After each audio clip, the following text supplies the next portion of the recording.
my name is Talia. Welcome to Talia Nerds Out in yet another location, because after I finish this really quick video, I hope to start making some chocolate waffles. So I figured I might as well already be set up in the kitchen. So anyway, I just wanted to do a quick video. It's another, well, it's not quite a tag, but it's another video that I saw Heather Reed's do. She's the one who originated the In Your Wildest Dreams tag. Well, one of the videos she did was one that discussed how do you decide what you like to read or what you will read next. I'm looking at sticky notes. And this is an idea she got from the channel. The at is Donahue. I can't remember what the first name is for that channel. I will put that information down below for his video. And I want to say also Book Magic and Things. I follow them too, and I can't remember the name of the channel. I'll have to try to remember to put that down there too. I haven't seen his video yet. But the question was, how do you decide what you read next? And actually, hold on one second, I'll be right back. Okay, I'm back. So I was going to go through some of the, questions, because it wasn't really a full-on tag. It was just questions that, I can't remember what his first name is, but, hang on, let me bring him up, because it's going to bother me. Because I know his channel is at Saint Donahue, so let's see. Saint Dono. There he is. Okay.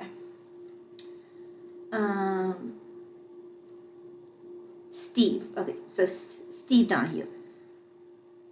I'm pretty sure that's how that's pronounced, because it has a G in front of that, in front of the H-U-E. And I don't believe other people I've known with that last name have had it spelled that way, but I'm pretty sure that's how he pronounced his last name. Anyway, so I gathered from the video, because it's my first video I watched of his, that he writes book reviews or is involved in the publishing industry in some sort of way. And I guess he was thinking about what factors help people decide what they're going to read next. And it's an interesting question. I know that when Heather addressed it in her video, she started off with the discussion of whether or not she was an omnivorous reader. Now, whereas I do read somewhat of a variety, like I'll read science, I'll read history, I'll read certain kinds of fictions, like I've read fantasy, I read mysteries, sometimes I'll read historical fiction, I'll read classics, but I don't think that I have as wide of a net of books, genres that I read. Part of that is because of personal taste. Oh, I also read things like Star Wars, Star Trek books. I have some Halo books that I haven't, I think I only read the first one. But anyway, fluff. But yeah, so I don't think my net's quite as wide. Part of that is interest. Part of that as well is, since I've gotten sick, I go into fight or flight fairly easily, so I have to be careful. Like, if I'm going to watch a movie that is an action movie or something, first of all, I have to make sure I'm feeling decently that day. And second of all, I actually go out of my way to spoil the movie for myself, so that way I don't get surprised and I don't go into fight or flight and just end up feeling awful afterwards. So even with fiction books, that can happen occasionally. So like I haven't finished The Hunger Games, even though I absolutely loved the first book, which I read before I really got the worst of my symptoms, before I realized that I had any chronic conditions. So I devoured that book in less than 24 hours. And I have ruined the rest of the series for myself, spoiled the rest of the series for myself, in the hope that I will eventually be able to finish that series. But I keep holding back because I know that it is an intense series if you get really into it. And I have to find a day where I think I'm going to be feeling okay, and I can crash if I need to, if I get too invested in going to fight or flight. So, for that reason, I am somewhat limited now on what I read. It's partially self-limitation, partially a physical one. Because if I'm on a day where I'm particularly flary, even something as simple as Little Women will make me over-emotional because my body will overreact. So, it's a case-by-case basis. It's part of why I've started veering more towards nonfiction recently. But it's not from a lack of interest, it's because it won't affect me physically in the same way as certain fiction books will, especially if it's new to me. So that is a factor that is perhaps a bit unusual. That is not a factor probably for most people, because I have a dysautonomia where my autonomic nervous system just is wackadoo. Anyway, other things that help me determine what I'll read next, besides, my personal interests and my body's weird makeup, is, well, as of late, since I have gotten involved in booktube, I find that the challenges end up really helping influence how I structure my reading. So the big structure upon which I base my reading, because I do have a strong focus on reading history books. So the huge structure of my reading plan, the spine of my reading plan, is Historathon for each year. So last year's Historathon 2023, this year Historathon 2024. It's broken into quarters. First quarter, prehistory to 500, second quarter, 500 to 1500, third quarter, 1500 to 1820, fourth quarter, 1820 to present day. So that ends up being the basic structure for my reading, and then I try to work other challenges around that. So this year, I'm currently doing Big Book Summer. So I am pulling in some of my history books, also ones that would not fit into that quarter. Like at the end of the month, I'll be done with medieval, but I'm still reading this, which is Lindisfarne Gospels.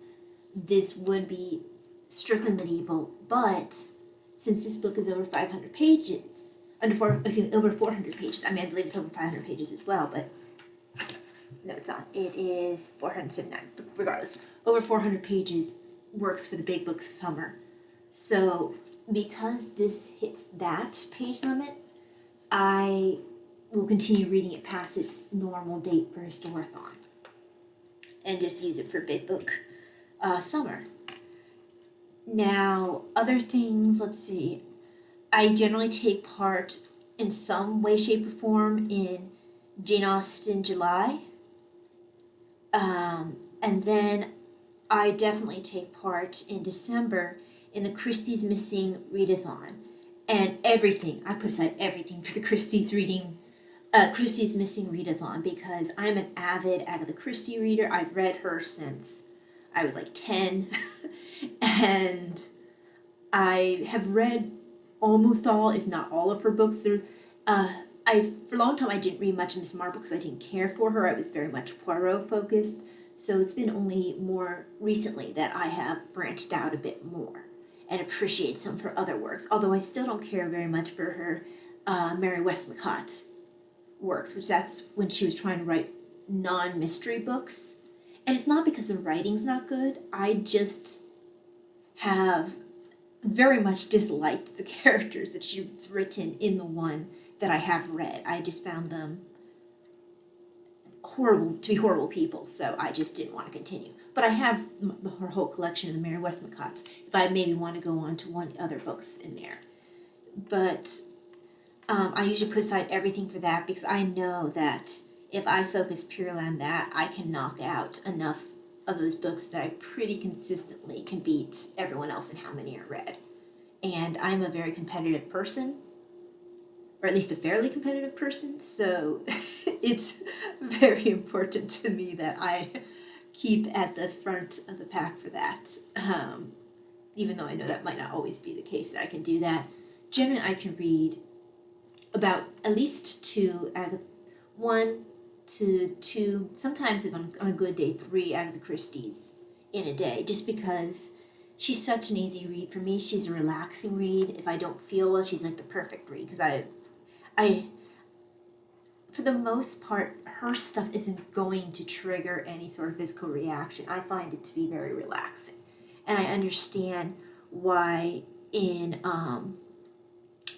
I think it was called The Golden Age of Murder. It was a book about members of the Detection Club and just about the era of the Golden Age mystery authors. But one of the things that it mentioned, I believe it was in that book, it might have been in a book, a biography by Agatha Christie, but regardless, they mentioned that people tended to read her books like when they were in the bomb shelters and stuff, because there was something about reading a mystery where they definitely knew that the bad guy would be caught in the end and the good guy, the detective, would prevail. There wouldn't be a bunch of blood and gore. There'd be something of an intellectual challenge if they wanted it to try to track the clues. Because Christie, for the most part, if you reread, you can see where she lays her little breadcrumbs, which is why I don't find it boring to reread her books, because you can pick out the breadcrumbs, or if you've read them for as long as I have, read and reread them for as long as I have, you can start picking out which books of hers have similarities and where she kind of copied herself but tweaked it enough that someone who does not read and reread and reread and reread her books might not pick up the little where she has reused things, even if she has tweaked it enough that most people won't notice. Anyway, so the challenges are big for helping me decide. Also, specific authors. So if I really love an author, I will try to get all of their books. So like Agatha Christie, I think I have all of her books now. If not, I will. I know that at one point I didn't have enough space, so I ended up getting rid of all my physical Agatha Christie books. Now I've picked up again my favorite ones physical, but the rest of them are Kindle because honestly, space is at a premium. And I have a couple of authors that I picked up that are more modern. I definitely have my collection of history authors that I found that I can trust and that have become go-to authors for me. Other than that, yeah, I have a lot of Tolkien stuff. If I really wanted to go down Terry Brooks' rabbit hole, I could. He's written a lot and is still writing. Timothy Zahn is like that for me. He's in the science fiction realm. I discovered him through his Thrawn trilogy for Star Wars. Then I read Angel Mass, which is an original novel of his, and I was hooked. And I absolutely love his work. It's just been a while since I've started anything new of his, just because of that fight or flight issue. It takes me a while to bring myself, kind of steel myself to start something new. So unfortunately, even though I love his work, I haven't read anything terribly new of his yet because I have to decide if I'm up to it. Unfortunately. Now the other thing that occurs for me, sometimes I don't make a decision on what I'm gonna read, like make a hard and fast decision. I'm not a complete mood reader, although maybe a semi mood reader, insofar as I usually have multiple books going at once, so that way I can choose which one to continue reading at that time based on my mood. So, like, for instance, I have, I've got several history books going. I've got 2 books on birds going. One's a trivia book, one's a nature guide, or field guide, excuse me. I've got a book on rabbits going. I've got a book on the history of vampires and their lore and in fiction and yada yada. I've got Silmarillion going and the Sword of Shannara going. I'm having to like hold myself back from starting the unabridged Les Miserables. So my problem is, it's the same thing that happens for me for knitting, which is I see the shiny thing and I want to start the shiny thing, and so I end up with 20,000,001 started things. And then I hop between all the started things. And that's actually where the book challenges have been helpful for me, because they've forced me to be not quite so flighty and starting everything all at once. I still am someone who has quite a few books going at one time, but I have become more focused because of the book challenges, because I know that I have a 3-month period to finish my my historical books of a certain era for that quarter. So it has forced me to become a lot more laser focused than I usually am. Unless it's, something in fiction, which usually then I can finish it in one sitting. If it's something like an Agatha Christie or something like that. Let's see. Other things that help me choose books. I know that one of the questions that he asks is if people still read book reviews. I don't go and look up, what does this reviewer say about books. I will look at the comments in Amazon about what people thought about the book. If I actually, for history books, if someone says this was very scholarly and kind of dry, I'm like, yes. So I then go and buy that, because I am not, at the risk of sounding snobby, I prefer not to read the more popular historical authors. I prefer the more scholarly ones. I want to see their footnotes. I want to also, I don't care about their opinion for the most part. I want facts, and I also don't want to feel like they're throwing an agenda at me. I want to just learn the history. Yes, if there is something where something's still being figured out about it, and you say based on evidence it appears, or based on evidence this author believes. Because in the Lindisfarne Gospels, for example, this is an author I'm picking all of her books up eventually. Michelle P. Brown. Absolutely love her. I read her book, The Theory of Everything According to Bede. And I absolutely loved it. I have a book that I'm also slowly making my way through that deals with, it's I think it's called the Scribe's Guide to text or something like that. I'm completely mangling the title, but I started that a long time ago. I didn't realize when I picked up The Theory of Everything According to Bede that I was already reading this one on scripts, because I'm trying to teach myself calligraphy. And the nice thing about that book is she shows the pen strokes and the angles to get a certain look, which is really cool. But I haven't made my way very far through that.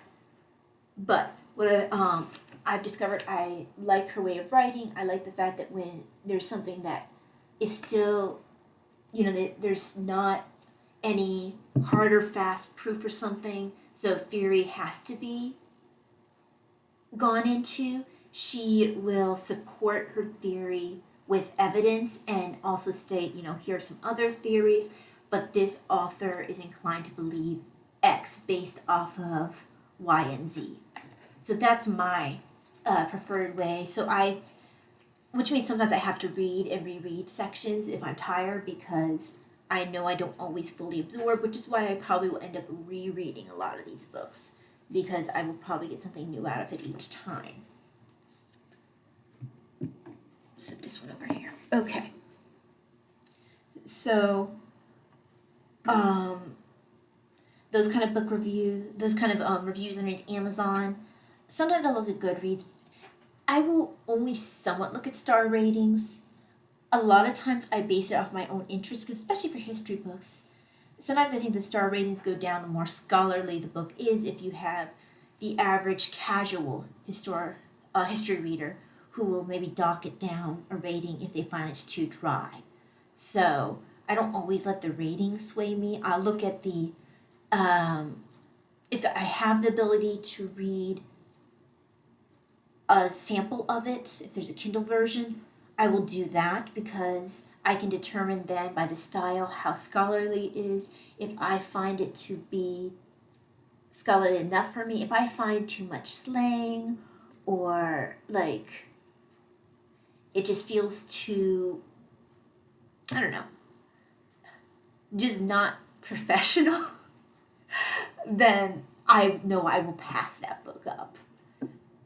Just because it's not for me. It's not my preferred kind of nonfiction. Which I know makes me sound terribly snobby. Then the other thing I will take into account, if there are booktubers whose opinions that I respect, and I'm starting to discover who books suggestions I tend to agree with, particularly when it comes to people who are involved in Historathon. I've kind of gained an idea of who likes similar books, so I will kind of keep my ears perked for what they suggest. That also means if I know that I've spent a little more money than I should, I can kind of step away from their booktube channel for a little bit until I know I have a little bit of spare money, if in case they suggest something that I know I won't be able to resist buying. The other thing that I do, first of all, I look also at Instagram, because I follow certain places on Instagram. I follow Pen and Sword, although Pen and Sword, I found that they're a bit hit and miss, not because of their topic matter. A lot of times I'm interested in their topic matter.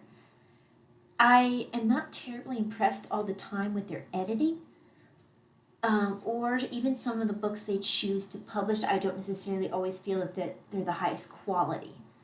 Now, I don't know if that's changed since the last Pen and Sword book that I've read, so take that with a grain of salt. I have had a good experience with, I think it's called the medievalist.net. I follow them on Patreon, and I also follow them on Instagram. They are the ones who brought up the Theory of Everything. I think it's actually called The Beat in the Theory of Everything. I think that's the actual title, by Michelle P. Brown, and probably one of the best books I've read all year. And I've consistently been impressed with the suggestions they come up with, which means I also have to be careful about them when I'm running at a period where I really don't have a lot of spare cash. Then also, this is a big problem for me, is the footnotes and endnotes in books and the bibliographies. Guys, I had such a problem with this book and the book that Eamon Duffy wrote on the Book of Hours. and I can't remember the complete title of that. I'll be starting it again when July starts, because I'll be starting the era of the 1500s beyond for the Book of Hours. But it starts with Thomas More's Book of Hours. But regardless, Eamon Duffy wrote a book on the Book of Hours, and the books in his endnotes were terrible for me. I ended up picking up like 5 different books because of it. And I've had the same issue with this, where I ended up picking up some books because of what Michelle P. Brown has had in her bibliography. Oh, Eamon Duffy's another one where I'm basically collecting all of his books. So bibliography and endnotes. I am someone who consistently reads the bibliography and endnotes. Part of the reason why I read the endnotes is sometimes the author will contain more information in the endnotes that's not in the main text, which I enjoy, and that usually is what gets me in trouble also in seeing the books that the sources they have. But that has been, and heaven forbid they outright suggest a book in the text itself, then I'm really struggling. The Amazon suggestions, the eBay suggestions based off of previous purchases, those end up being a problem for me. Now, I do tend to hunt down the best deal, but space is a problem. I am currently in the process of trying to clear out more space because I do not have nearly enough of the books that I have. Now, the final one that is a bit of an odd one, maybe, is discussions in comment sections, particularly on maybe more controversial videos. This has nothing to do, like, not booktube videos, but videos like, for example, when there was that big, I think it was last year, where we had that big discussion over the Netflix Cleopatra series. So some of the discussions I was having in the comments made me want to research more. But it also means that I end up picking up titles that I'm not sure that I can talk about on BookTube without having people like getting angry at me because they might not put me in the area where I necessarily my views would align with everybody's. But I ended up picking up, and again, I don't know that I will be able to discuss these books on BookTube without, causing a bunch of issues, but in regards to the Cleopatra one, I picked up, and I forgot to bring that book with me. Some of it was to do with Egyptian women in art, because I wanted to look more into how the pharaohs, so it wasn't just women in art, it was Egyptian art in general, how the pharaohs were depicted in art and what that meant, what the symbolism was, or what it actually determined about the population, if it did at all. Now, I haven't actually read that yet because, ginormous book stash, but it is on my TBR. The other thing I picked up, and I actually don't know anything about this author. Now, the little bit that I gathered from, someone has his notes in here. I think this might have been someone's college book. I'm going to restart this because I only got as far as flipping through, like, parts of it and reading here and there. But I didn't really get into reading it too far. So it's called Philosophy of African American Studies, Nothing Left of Blackness, and African American Philosophy and the African Diaspora. And it talks about Afrocentrism, the fact that it's actually a philosophical versus a historical based theory. And it's by Stephen C. Ferguson. I actually don't know anything about this author. the little bit that I have read about him, it appears that he has a communist background of looking at things, or at least he seems to be pro-communist or pro-socialist. I'm not quite sure. It's been a while since I looked at this, but that was the kind of impression that I got when I flipped through this. But so he talks about Black studies and historical perspective, and how maybe attaching oneself to a part of Egyptian history that isn't necessarily the Black African American experience might actually be not appreciating as much as one could the actual African American history. Like I said, I haven't actually read too much into it, but he talks about the philosophy of it. He talks about the original book that brought that theory into the forefront. I can't remember because it's been a while since I've glanced through this book, but this has been a book that I'm actually kind of nervous about talking about if I read it because of the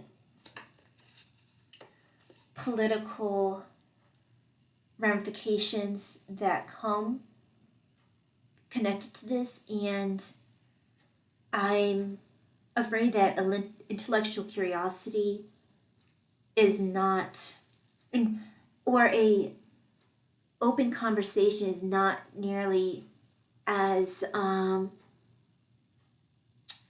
desired, I guess. There's so much of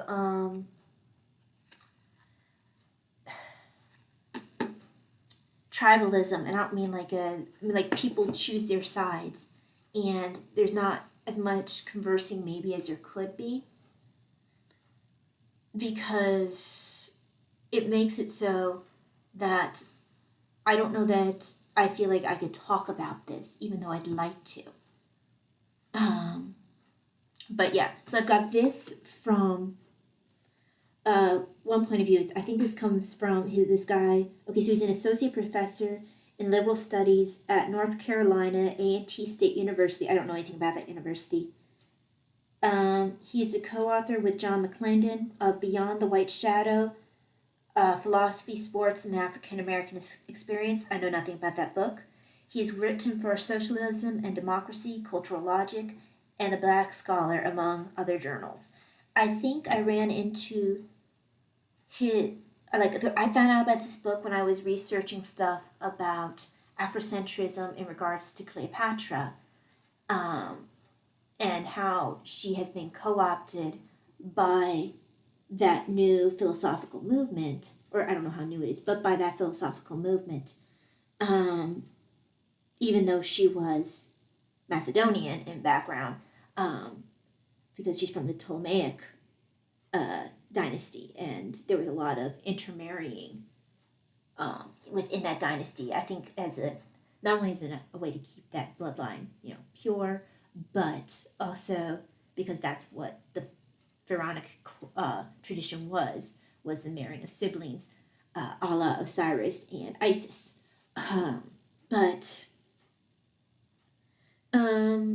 that's what led me to actually it was a Black Scholar that I found in my meandering online, and it had an excerpt from this book, which made me interested because I was like, okay, well, maybe I should read the full thing. And I picked up a used copy as evidenced by someone's penciled notes in here, which I think I'll just leave them here because I think this is probably used in someone's college course or something, and maybe their notes might be interesting. So, like I said, I might never show when I read this just because I don't know if the backlash, I don't know. There's so many political things when it comes to there's so much political discourse when it comes to race that, like I said, I'm not sure that an honest conversation I'm not sure if I want to step into that on my booktube channel. The other one is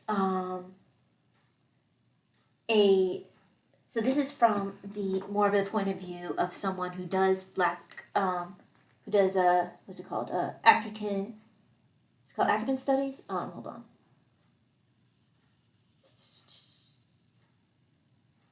Liberal studies, but he has written for the Black Scholar and all these other kind of things that talk about the African American experience. But so I've got it from his point of view, and then I've got something. This seems like it might be. So this I think might be from more of a liberal point of view, potentially. So if you want to talk political ends of things, this goes from the other point of view. So you get two different views on this. So this is called "We Can't Go Home Again: An Argument About Afrocentrism," and it's by Clarence E. Walker.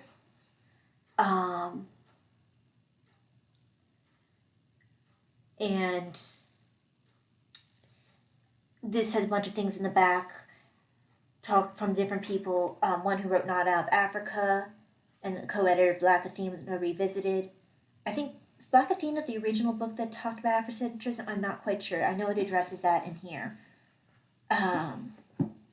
So a bunch of different authors in the back talked about this. I think this is another one I picked up used. Yeah, because someone wrote their name on the inside of this. I haven't flipped through this like I had this one here. This one I think is a more, well, as evidenced by the fact that it has college notes and it has a bunch of footnotes. This one is more of a scholarly work. I'm not sure about this one. I haven't really flipped through it since I picked it up.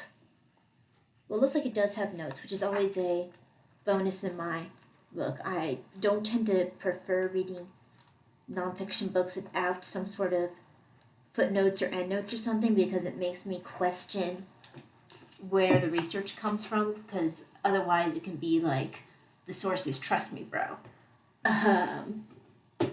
So there's that. So that's one part that comes from discussions in YouTube, because I'm that kind of person who I annoyingly write the 20 million foot long YouTube comment, and then I provide sources so people eventually stop talking to me because I like to cite my opinion when I write it down versus just like giving it. So that's where things like this tend to be discovered by me, because I get interested based off of comments and I want to support whatever view I have, or if I can't support that view, then I need to reassess that view.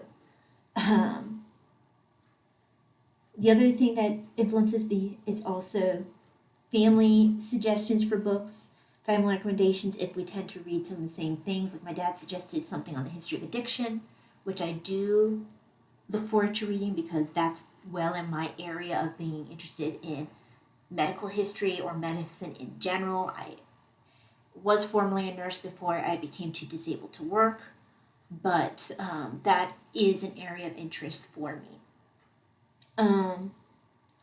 Now, the other thing, I partially came across this author on my own in a commentary video that I can't even remember what the video was discussing. It was some sort of social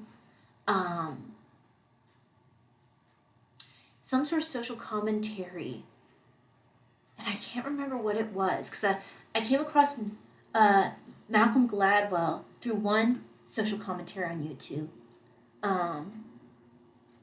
I think it was his David and Goliath book, which I finished.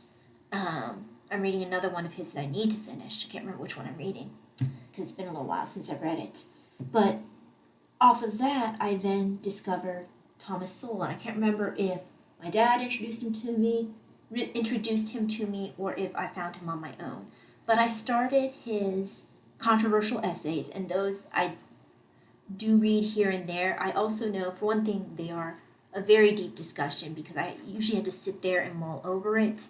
Usually I come to a point where I can either see where he's coming from, or I mostly agree, or something. He tends to make sense.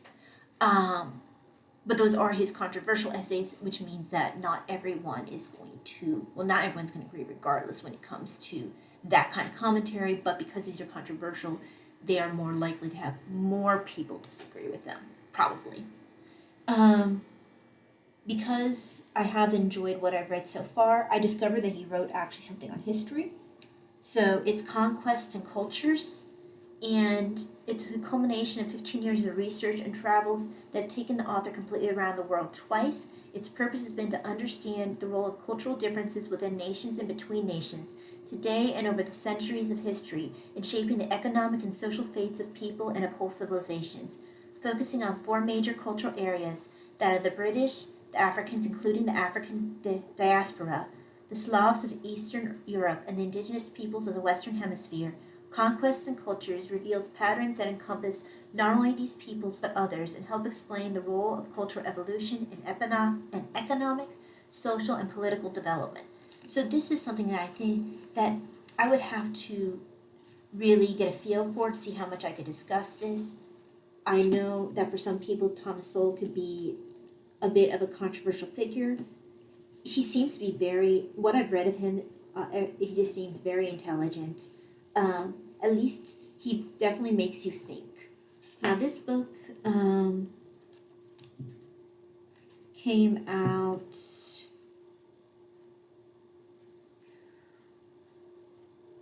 Good heavens, that's in 1930? I mean, I guess it could. I guess because he's quite. I think he's still around. I think. Is Thomas Sowell still around? I thought he was. I thought he was just really old. Wow, that sounds real rude. Let's see. Thomas Sowell. Because I actually don't know if he's still around. I thought that he was. But if he was quite elderly. Thomas Sowell. Okay, is. So he is still around. He's got to be quite old, though. Quite elderly, though. Seasoned.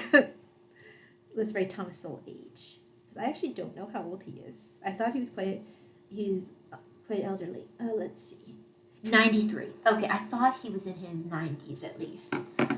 So, but this is something I guess he wrote in the 1930s, so I'm sure that there are some things that, I mean, unless he updated it since then, there's something that he wouldn't have hit. Well, if I wanted to, I could read this for Big Book Summer, because I do read my footnotes and endnotes, and with that, it's over 400 pages. But this probably won't hit, because it was written in the 1930s, unless he has sources after that. Okay, hang on. 1993, 1996. Okay, so there are other later sources. I'm not sure when he updated this. Sometime in the 1990s, apparently. So, oh, I see. 1930 must have been when he was born. Blank. I'm looking at the Library of Congress catalogs. This is Thomas Sowell, 1932, blank. So this book looks like it was 1998. Okay, so nothing super duper recent, because that's quite a long time ago. It's crazy to think about that. My knitting ran away. But yeah, I might set that aside as something that could be for Big Book Summer, even if I kind of keep it on the DL. Just because, sorry, but these glasses tend to slide off because they're a little wide, so I have something back here to try to keep them on. Next time I get my migraine glasses, I'm going to get a pair that are a little bit tighter. Now, these are the ones I'm more concerned about, just like the ones on the on Afrocentrism. He's written other books that this one is Intellectuals in Society. The title just interested me. I actually don't know what the premise is. I'm guessing it has something to do with how, sometimes the ivory tower, it's almost like you get yourself to the point where you're almost too much, like you get separated. You almost live in an intellectual bubble where you get separated from what the real world's like. That's what I'm guessing this is about. And I'm actually kind of don't really want to look too much into it. I want to see where it takes me when I read it. So just the title alone I found kind of interesting. And then this one, Oh, I wish I got on wealth, poverty, and politics. That could have been good. Anyway, discrimination, disparities. Talking about major social issues.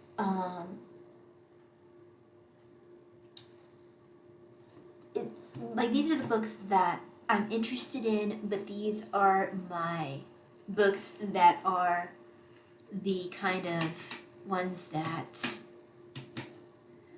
my areas of interest don't always fall in areas that are in the area, like, they talk about, never talk about politics and religion if you kind of want to keep things non-controversial. I already talk about religion because I read a lot about religious art. I read a lot about religious history. My areas of interest in particular tend to be medieval. I am interested in antiquity as well, but I have started dipping into religious history and antiquity as well. So I already am breaking that rule, and in covering the political reading that I am somewhat interested in as well, I'm not sure how far I want to go down that road in discussing it, especially since my point of view, I don't know, they might be considered more controversial because I am of a conservative bent. I come from a military family, so my point of view might be radically different than other people's points of view. So, that being said, those are the things that tend to affect what I read. I probably will have to post this video before I think too much of it and chicken out and delete it because how much I talked about some of the books I talked about at the end here, which are some of my more controversial interests. But if you stuck with me this long and you don't unsubscribe because of the last few books that I talked about, thank you very much for sticking around. Hope that you have a very blessed day, and I will see whoever stays with me next time. God bless. Bye.